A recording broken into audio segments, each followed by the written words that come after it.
Mbote lisusu bandeko nanga, bino bandeko oyangai, tokomi jeudi 24 juin 2021, dans quelques jours, Sanza et Kosila. Je dois vous annoncer déjà l'arrivée. Il y avait chez Beya, tu annonces qu'il y a un autre, qui bino pona ba obalandaki. Nous avons été à l'aéroport pona koyamba. Maman Annie, la veuve chez Beya, na Guilin et Dadi Bazana, moi na fidèle Bazana. Bayaki Lobby, il nous a été demandé de les accueillir à Bengakingai, Yangoto Kendaki. Ma solo na député bande konangai, et attention Lobby. Tension wana d'un côté, ba militant ya la Muka ba Kendaki, pour na protester contre la loi sur la réforme de la CENI devant l'Assemblée, les palais du peuple. N'a dit que 17 militants ont été interpellés. Je pense que dont Serge Ouelo. Masolo na député. Et de l'autre côté, ils ont qui pour un transport. Transport, ba décision, mesure au gouverneur Azwaki et poser problème. Parce qu'il faut réduire à 50% capacité. Transco, incident et bimaki, bango ba koti grève. Et yami balé, ba transporteur. Ndenge ba memela ki makambu na ndenge bazali ko kanga bango et compliqué population eza belé koleka makambu tokoloba nako pesa bino commentaire même na soirée et bimisi ba moi problème na Kinshasa la capitale bakangi 3 officiers militaires na province ya Ituri bakangi bango pona nini pour na gonfler effectif yaba militaire pour na bazwa prime. Toko développer, je vais tenter d'appeler les porte-parole des FRDC, les lieutenant Jules Ngongo, ceux qui n'a kozwaye pour qu'ils appellent Sabiso la version. Masolo na député eza retour ya Christophe Lutundula à Pala Pena Pala, VPM et affaires étrangères. Na Samia Dubango, son vice-ministre, va voyager dans les Émirats, c'était hier. Et après retour, il y a Mineta Adel Kayinda qui est en déplacement, il est aussi rentré hier. Masolo. Mais c'est une émission toujours bandana nouvelle. Il y a Mawa. Nouvelle à Mawa et Zanini. Nous avons perdu 2 personnalités. Il y a Liboso, Ezali, Bruno Kazadi. Bruno Kazadi, Azanani, Azalaki vice-gouverneur, il y a Kasaï Oriental. Azaki vice, il y a mon collègue Ngoïka Sanji. Nous avons appris avec tristesse que ce député provincial, parce qu'il a été élu député provincial, qui n'a pas siégé dans la province de Lomami-Kuna, à Tindaki. Premier suppléant à Ndemoutou Azakuna, Valérie, à qui je présente mes condoléances les plus attristées, cher jeune frère, mes condoléances. Il a perdu sa vie à Koufi, Kuna à partir de Goma. Que toute sa famille à Bruno Kazadi, bas condoléances Nabiso. Encore, Luamoko Yamakas est frappé présidence de la République. Est touché conseiller spécial et chef de l'État en matière de sécurité. Liwa, la disparition de maître Tété Kabwa qui s'est éteint à 1h du matin. Nous sommes là en Afrique du Sud. Tété Kabwa Azalaki, le bras droit, il y a conseiller spécial. Tété Kabwa, je sais que Bato Ebele cherchait à passer par Tété pour certaines solutions. Et Tété est parti. Ce que nous avons appris, c'est que Abelaki Covid, au Bato Bazo négligé. Tango abeli Covid, ba évacué en Afrique du Sud. Ndekuna akufi na 1h du matin. Moi, j'étais surpris parce que depuis un certain temps, Maître Tété me rappelait à tout moment, bonjour honorable, boni, bien, ainsi de suite. Je n'étais pas au courant de sa maladie et yekokwea ndengwa. Maintenant, Lingi, avant de revenir sur ce que je vous ai toujours dit, on a tali sakabino ke nyoso na mokili tokuta ekotika na mokili. Ezala bilamba o tokolata. Ezala ba téléphone, ezala ba mbongo tokoti kozwa, ba mapango nous kotika la. On va retourner tel qu'on est arrivé. Et l'okwetika li pona Maître Tété Kabwa. Ezali kaka ba honneur ya suka oye moko akomona te. Oye moko akomona te. Ba parole nyonso tokobimisa lelo. Même autre côté na ba Facebook. Ye moko akomona yango te. C'est fini. C'est là que j'ai dit aux gens, chaque fois que vous avez l'occasion, yako sungandeko, sungandeko na yo. Ezala ba mituka. Ezala ba avion, nyonso tokoti kozala nango ekotikala. J'ai toujours prêché l'amour aux Congolais. J'ai toujours prêché, il n'y a que Totika Koswana Swana. J'ai toujours dit aux gens, Tika Kobomande Konayo Pona Biloko. Parce qu'un jour, Yopé Okotika Yango. Maître Tété est parti. Il est parti. Et chaque jour que Olamukaka, avant Olala, il faut m'itouna, Yamala Mounini na Sali na Mokili. Au cas où j'ai parti pendant que je suis en train de m'endormir. Au cas où j'ai m'endormi dans les profonds sommeils éternels. Bato bako retenir ni.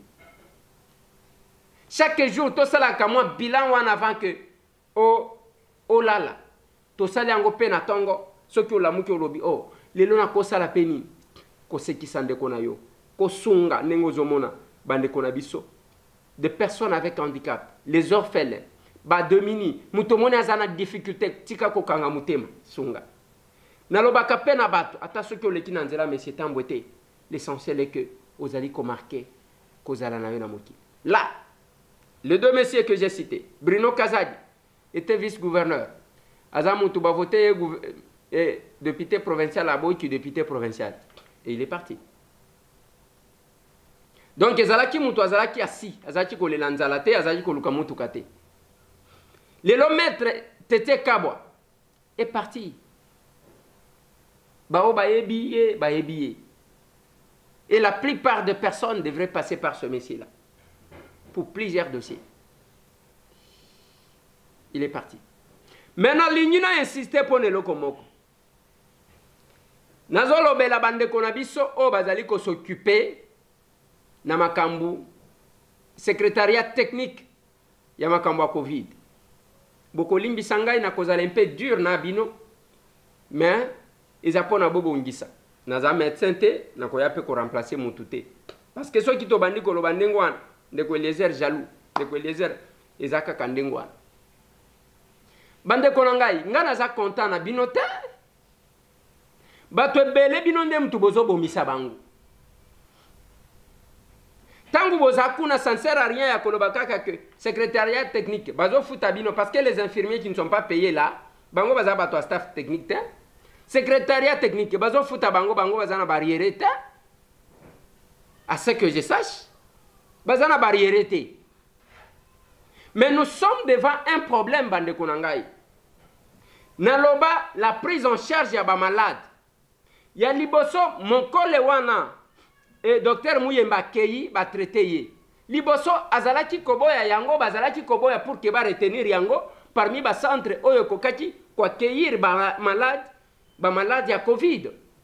Mais lelo tango abeli akeyi kuna. Eza malamu te. Eza malamu te. Parce que place yango boko salaka ba passe. Ce qui otali mingi ezaya ba pai. Botini muto na semka ya banani. Asuji ya banani. Tozo kende tozo réfléchir. Mais loko bobo sanaka. Mbongo ekokota na posha mupaya ekokende na mboka na ye. Ya Congolais ekozala awa. ndenge tozoloba pesa moninga sourire sala boy mutu wana kosunga ko pesa mwa muke ekosunga bandeko na ye akoso kipe na ba membre ya famille na ye ça reste là, ça aide. Mais vous posez problème, l'État était incapable de construire un seul hôpital depuis que maladie banda.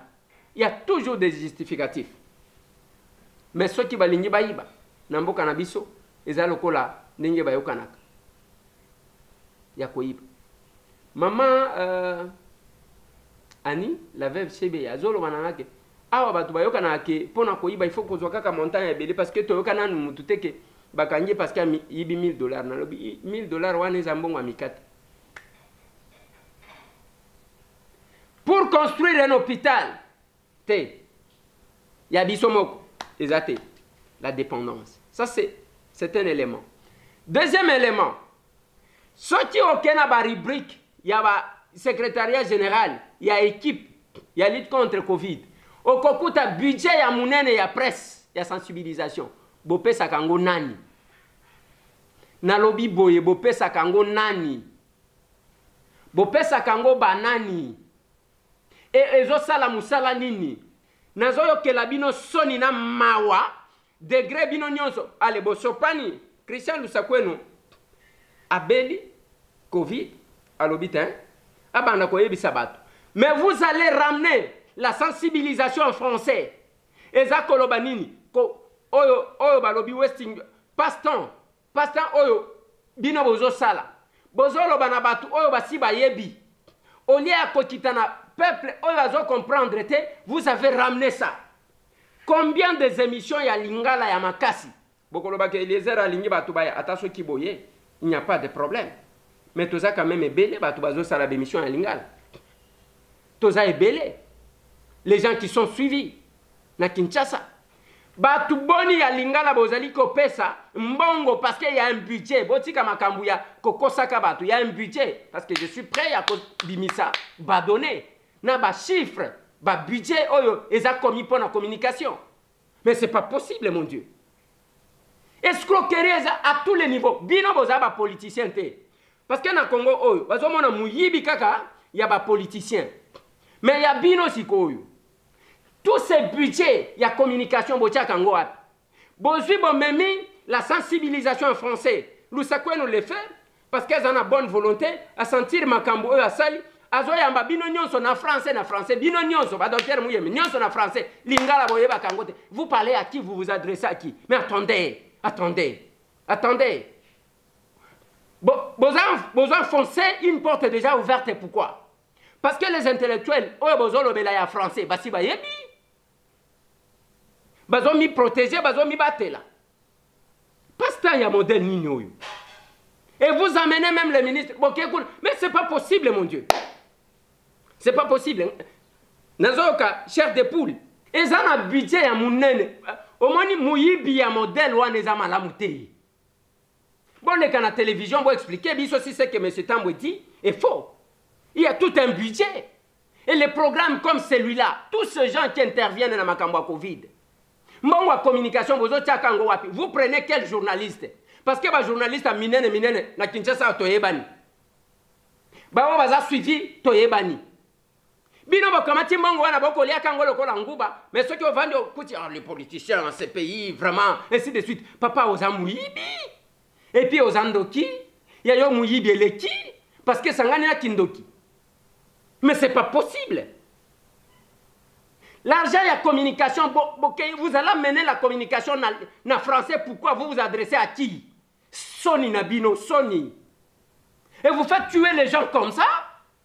Vous allez là-bas, voilà, le Covid. Vous vous adressez à qui, monsieur? C'est cette population qui a besoin de comprendre. Allez vers les émissions, il y a bateau, il y a solo la grande population. Allez pas Israël Mutombo, allez pas Lekinanga Bosembe, allez pas Molière. Venez chez M. Tambo que je suis. Toyeba nindenge to sala kababiloko. Kende pa pero. Bokena canal presse. Bokena bémission. Bokena pa ba Jacques. Bokena pa bande Kozulu. Bomoni ba Sylvie Bongo. Bomoni ba Solange Kwal. Toyeba ni na Kinshasa et toyeba ni. Non mais attendez. yango tozo salaga makambo neni boni soni boye complexe ango ya nini ya français na moi makasi boye français. Allez. Les gens sont en train de mourir.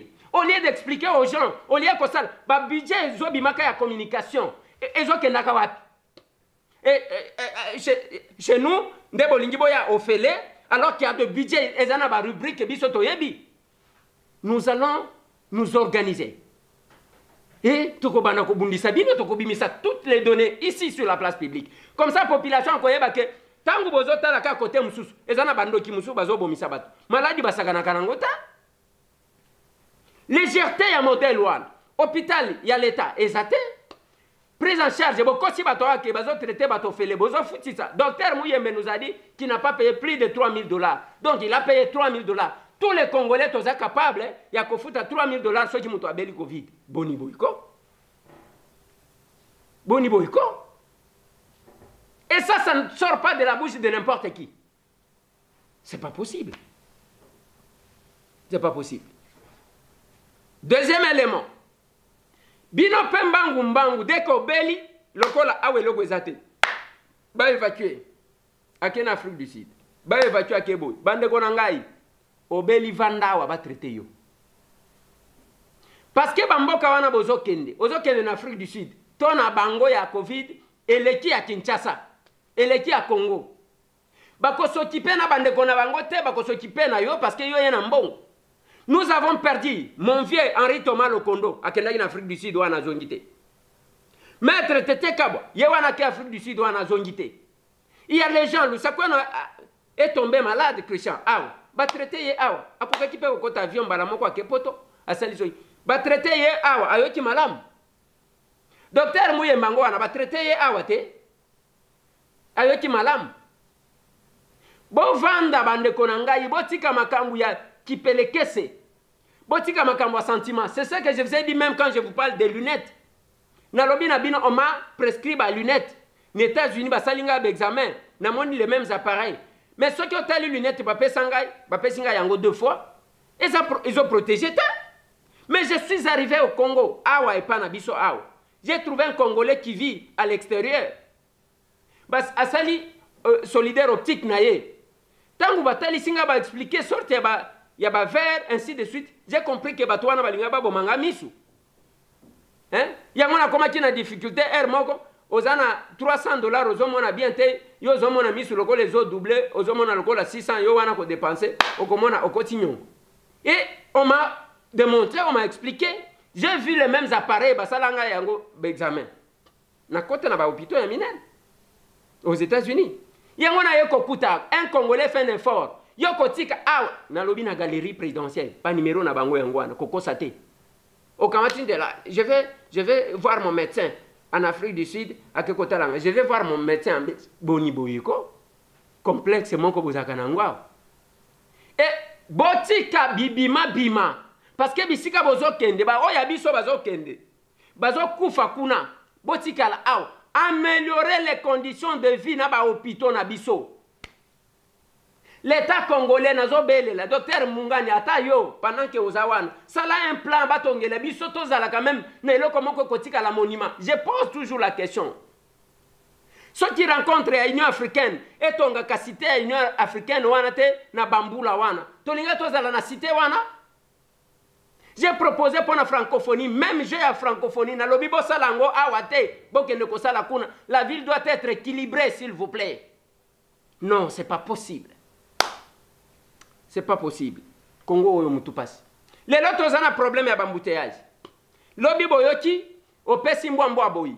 Ba décision bazwa ki ake non, voilà, il ne faut pas que batuba banda kozwa, batunege ba memaka, il faut 50%. Et bimi si problème.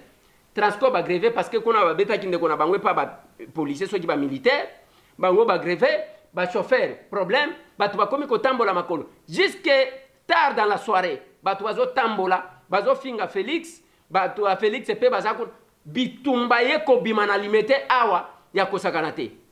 Bitumba. Lelo ndetangu siko ba moni ndengo ano le général Silvano Kasonga lobite mesure wana ezali susute batu ba mema batu ndenge bazaji ko mema. On doit toujours anticiper. On doit chercher ba mesure. Biso to le kaka pas pona koloba ndenge batu baloba. On propose des choses.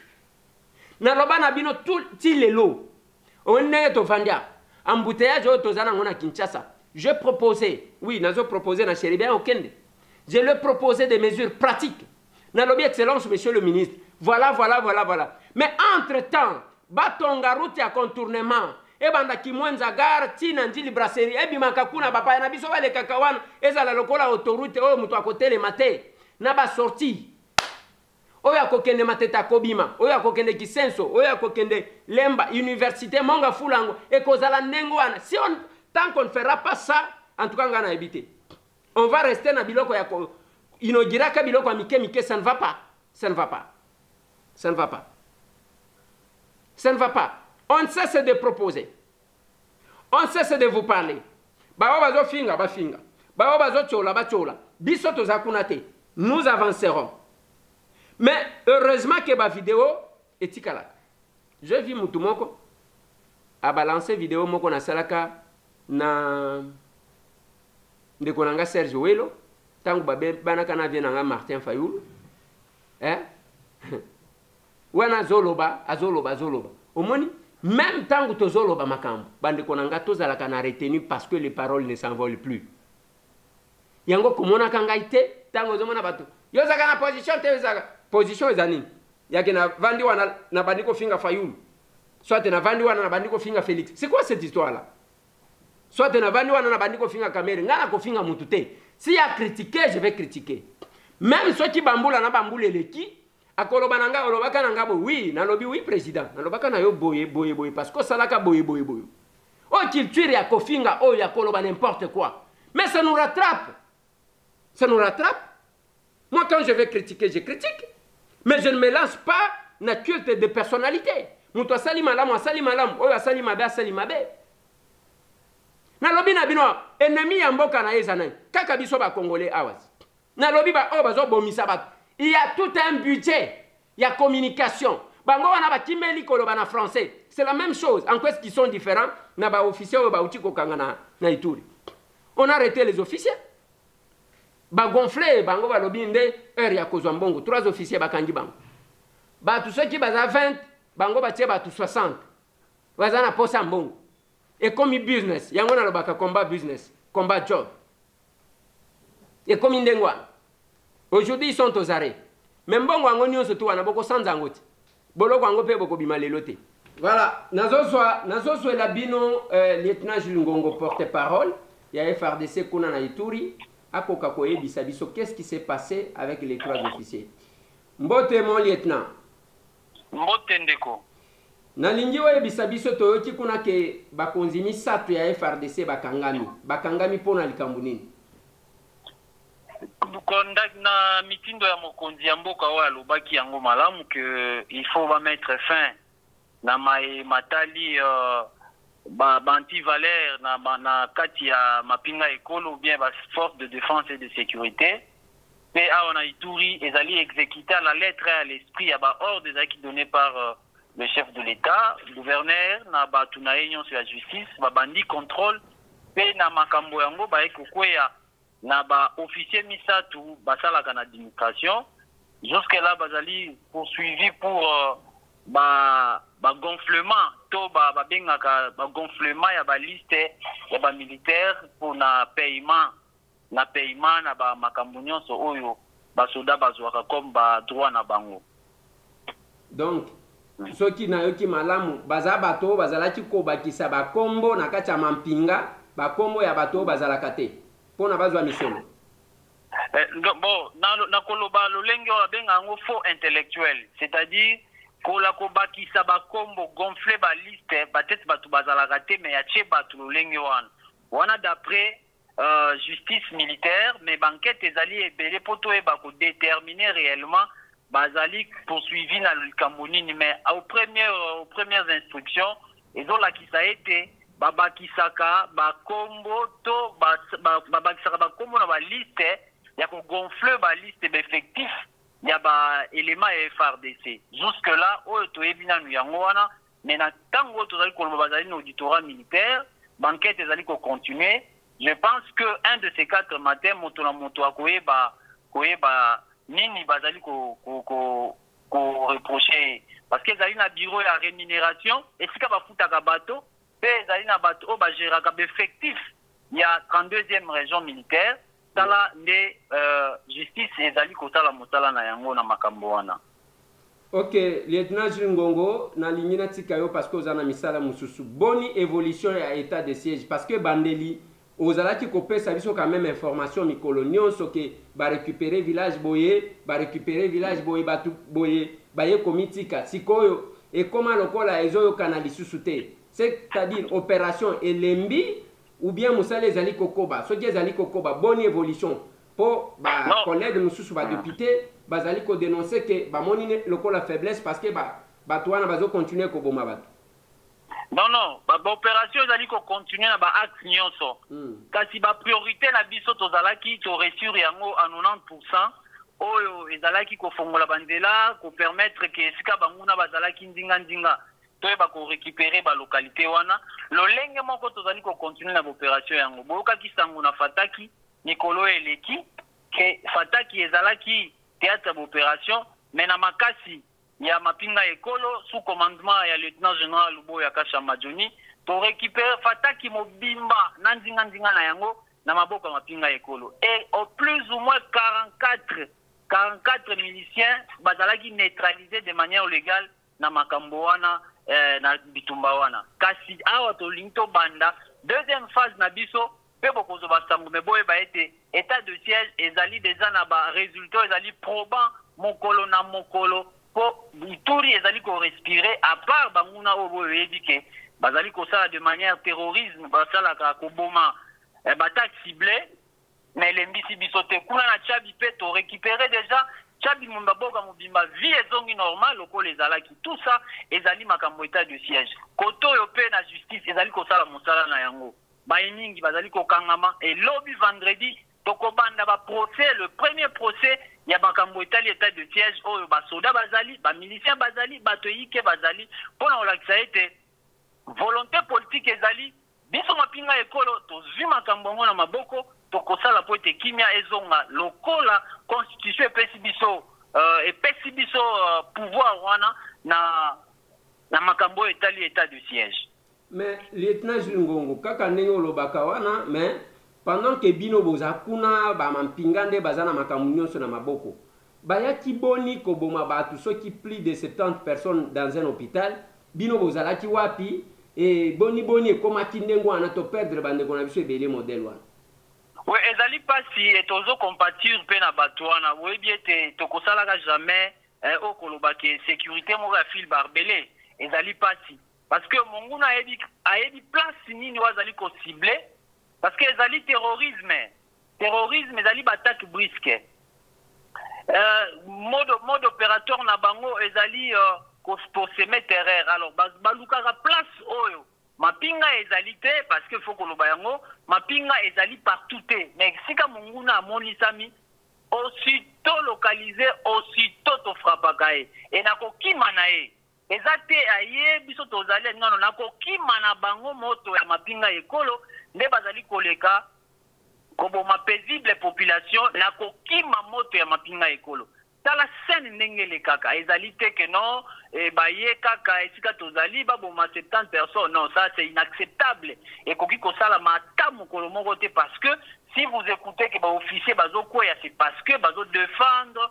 intégrité du territoire national peut pour protéger population nae donc ezali moto nde kimisaka bango tango bakimi na kokende na bango na mode opérateur na bango bakopier bakoboma bakosala battaque ciblée pour na kosaboter baaction ya forces armées mais ekolemisaka biso ata mokolo moko te.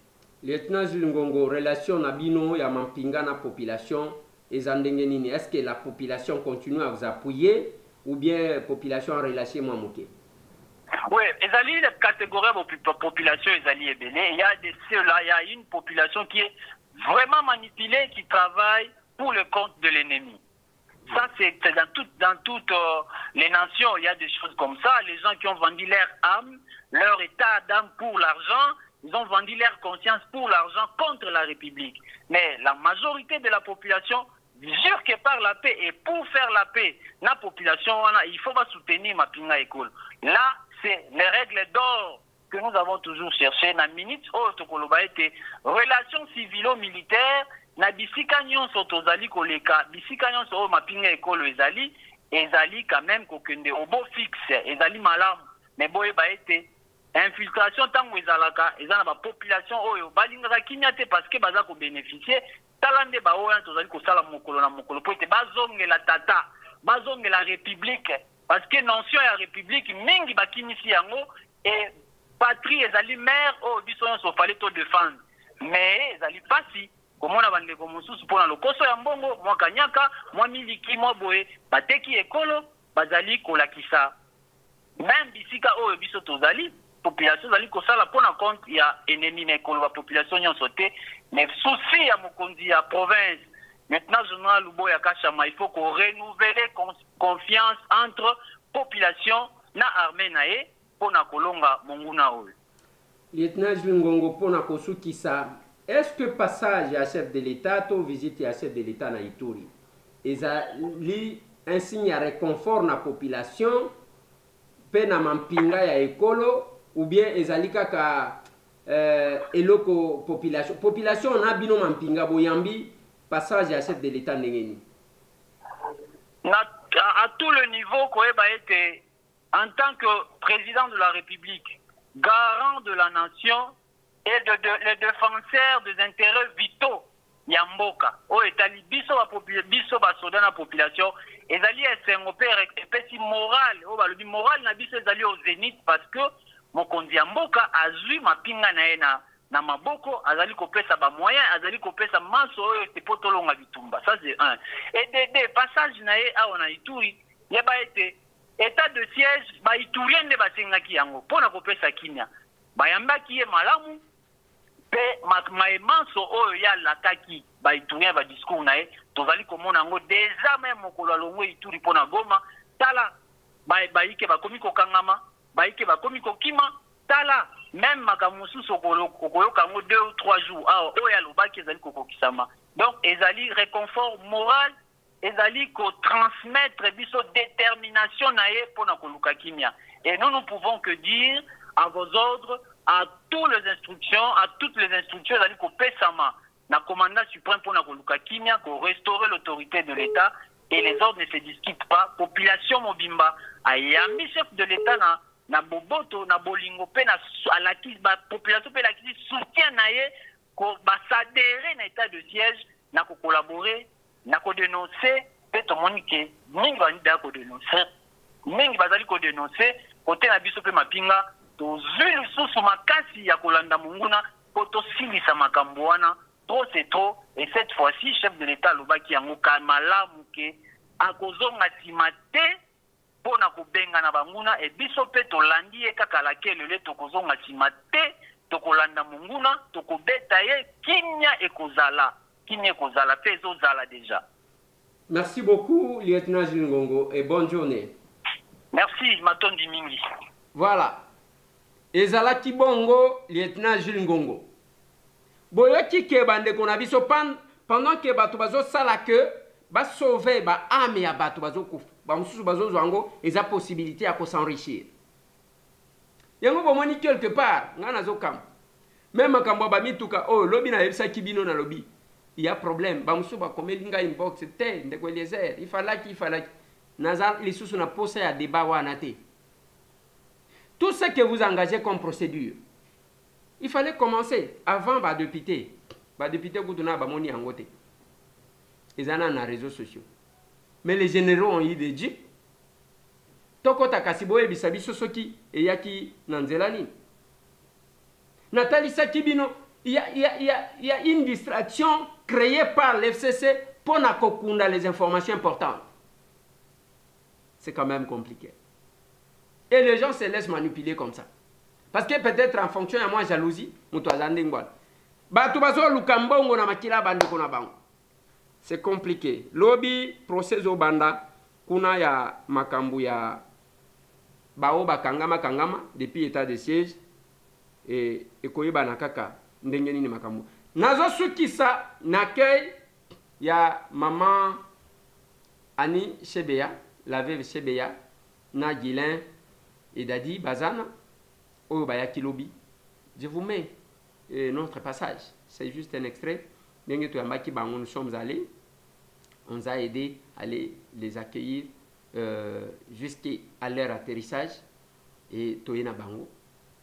Je vous propose un extrait.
Seigneur Jésus,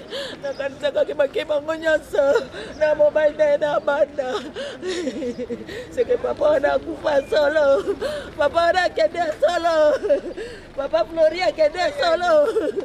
Moi si d'ailleurs je mon corps.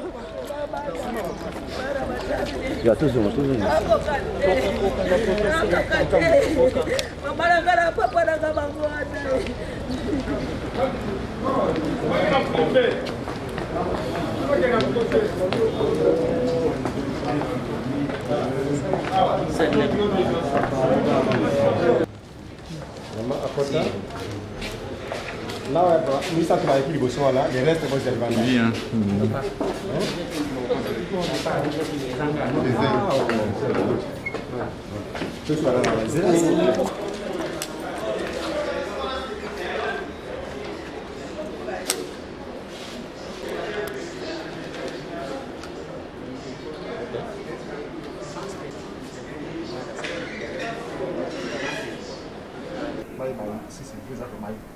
Oui, Zangaï maman ni Chebea.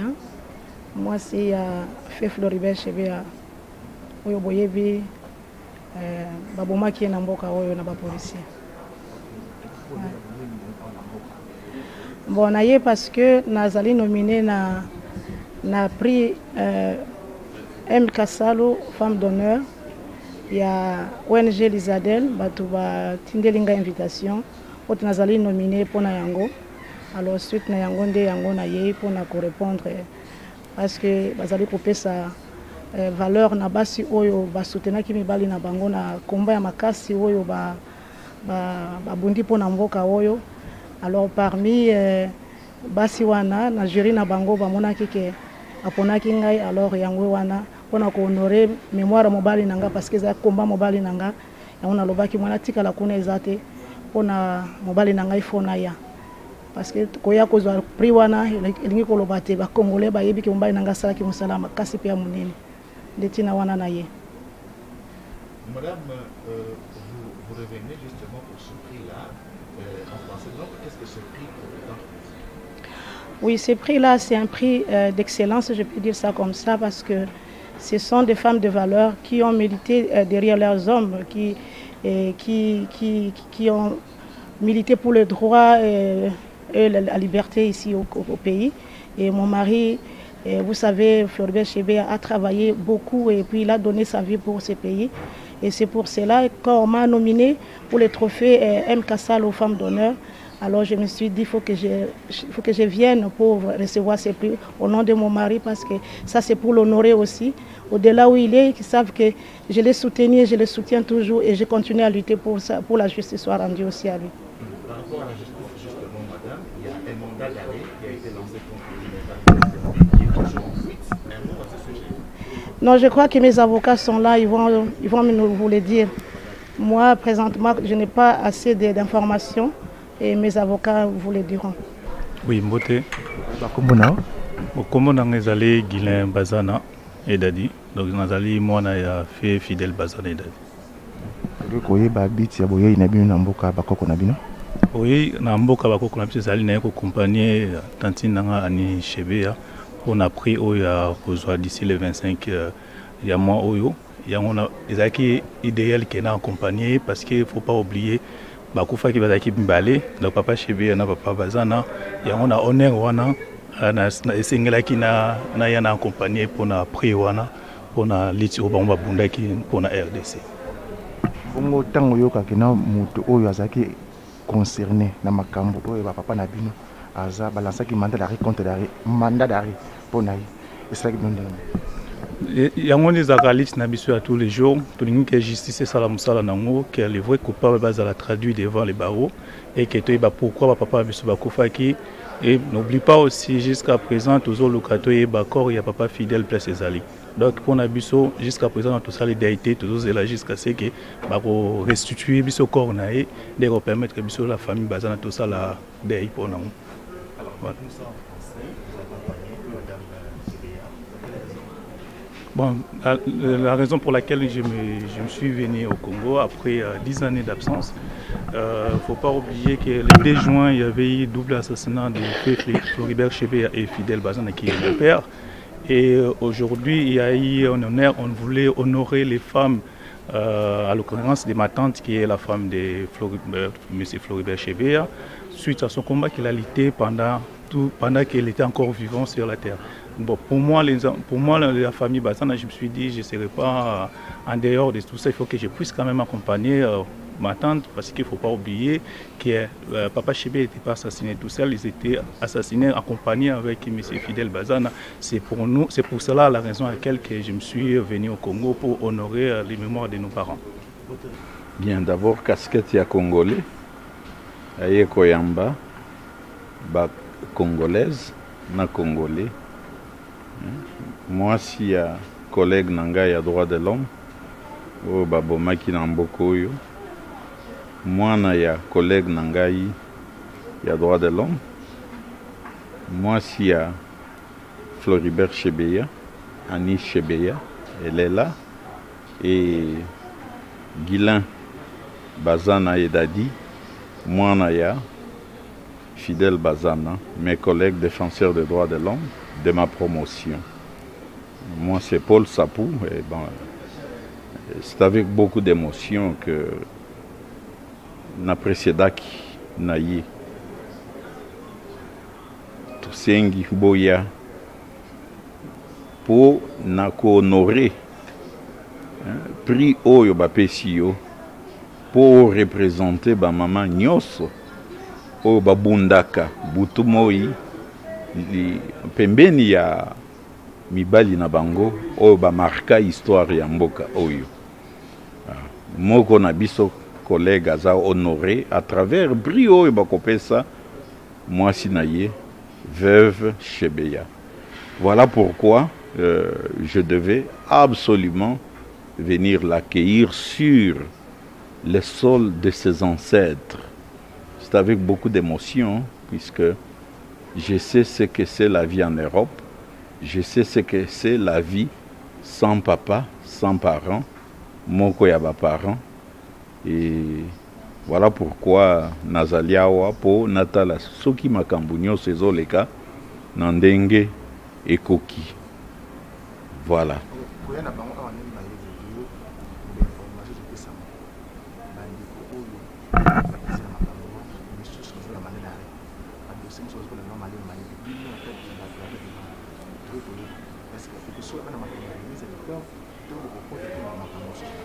Bon, je crois que Tozo Zela, maman ani alobi ba avocat na biso ba avocat na ye ba kosolola ba koyeba eloko nini tokosala na mikolo oyo. Mais lelo aye pourquoi? Parce que azui pris wana, mais avant asala ce qu'il faut esengeli asolola na ba avocat na ye na famille et surtout ko kende ko déposer fleur na tombe ya Floribert Chebeya.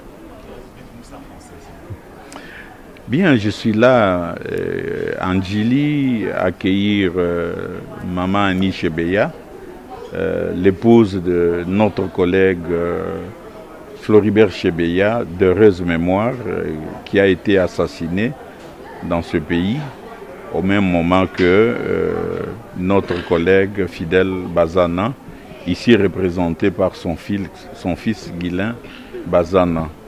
Eh bien, elle vient recevoir un prix. Ce prix-là, c'est le prix qui honore toutes les femmes, toutes les épouses qui ont milité à côté de leur mari ayant marqué l'histoire de ce pays. Elle est nominée. Nous en sommes très contents en tant que défenseurs des droits de l'homme. Et je crois que nous allons essayer de l'accompagner durant son séjour ici au Congo. Voilà, jusqu'à son retour, puisque les enfants sont restés en Europe. C'est elle maintenant qui nourrit et qui fait tout pour les enfants, les orphelins de Chebeya et même de Fidel Bazana. Mbote honorable. Mbote. Monio awa elongo na mwasi ya papa Chebeya, moi na Fidel Bazana. On a pas le sap na aéroport Anjili. Non, d'abord j'ai été contacté par maman.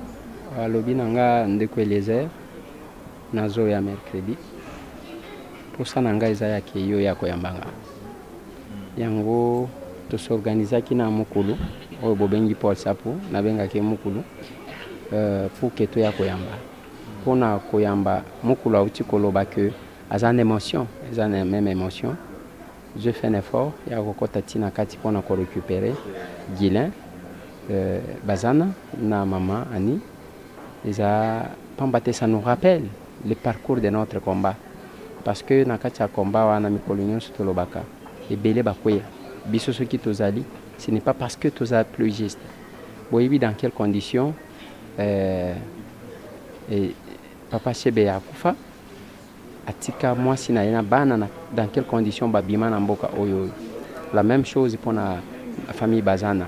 Alors eza na ba condition wana omoni toye koya awa tozali ko se rappeler na sens ya combat na biso na oyo et la kabiso ozo sentir cette émotion là.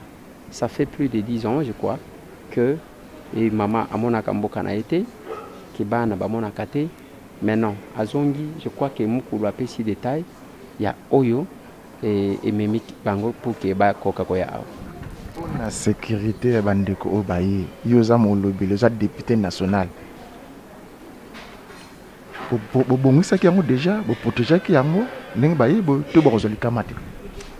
Ma kamba sécurité, yango moni to in aéroport, to in aéroport, ils apprennent à se rassurer et que makambo nyonso ezoleka malamu, mais il faut retenir ntango ozoloba makambo ya sécurité baoyo bazalaki kosala mabe ndenge tozoloba boye baza ya kobatama ti yo ozotambola librement baza bango tout baza ya kobatama.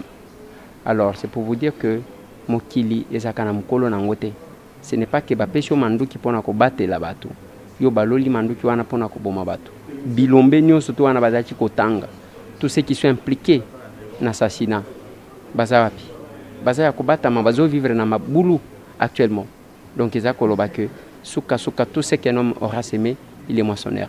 Pour bangate, moni bana, na madame, batiki. Pour bangate, battre la bana na ote, mutuna na Paul Sap, bitumba au bandiango kala. Car au bout de l'amboka, t'as la baninga de batiki bana. Même n'arrivé à Moukoulou, Paul Sap, j'avais fait la même chose. Bison de Tolobaka, toko yamba bao ya biso bazaki libanda. C'est pour vous rassurer parce que soki eza mpona kobanga tolinga tobanga ntango bango bazalaki makasi bazobata te. Actuellement bango tu baza na cachette babilombe wana baza na cachette loko etikali kaka ba répondre na ba acte na bango ozomona oyo etikali kaka ba répondre na ba acte na bango. Il n'y a pas question ya biso nyonso tokokufa un jour. Mieux vaut avancer et faire respecter miboko ya mboka na biso, c'est ce qui est plus essentiel. La suite ya procès HBA na Fidel Bazana, c'est comment Mtunasuka? Oui, lelo ndeko wangu wana komi Usama ben Numbiti. Akomi kobata tanto azana katanga tatu. Donc dans tout ça, tout ce qu'un homme aura semé, il est moissonnera ndenge na uti koloba. Et c'est que le peuple congolais attend et que la justice soit faite. Ba onyo so bazala qui impliqué dans l'assassinat na bango ba répondre tant soit paix. C'est là que tokoloba que repose en paix parce que biso ba combattant tolobaka na bao na biso ba kweya que ce n'est pas encore le moment de se reposer. Et ça moment ya kosunga biso tozala na makasi ya ko continuer lutte. Voilà. Parce que l'intégralité Didier Kikwasi a tela kibino depuis lobby tokendaki kuna. Baye d'abord les apona organisation manifestation o Elizadel ba organiser pona kozwa kopesa bango prix de mérite ya basi ya makasi o babengi mama Marthe Kasalu o prix ya makasi ya basi ya makasi o basunga kamibali na bango. Ça c'est un. Deuxièmement, ekoti kolongwa na mituna bango te soki justice nanu elobami te na liwa ya Fidel Bazana na Floribert Chebeya. Et nous on était là. Akobenga yote parce que yebi yote. Ba bengi biso eza pona assurance ya bisika bazokende. Je l'ai dit hier. Paul Saputan wazoya abenga kangai. Parce que tangu bazoya awa, ngai soki na lingina ke poto. Na kobenga bandeko nanga, ndeko nanga nazoya. Eza na bakolo poto ba oba ebi. Mais biso pe na combattre ebani. Par rapport à la sécurité. C'est ça dit ce que ça veut dire. Ndeko moko alobi wana eza distraction. Tolingi toyeba makambo mituka. Nalobi vanda FCC, vanda na makambo mituka. Yo bima na nzela banda kobelela. Plus de 143 998 311 332. Merci.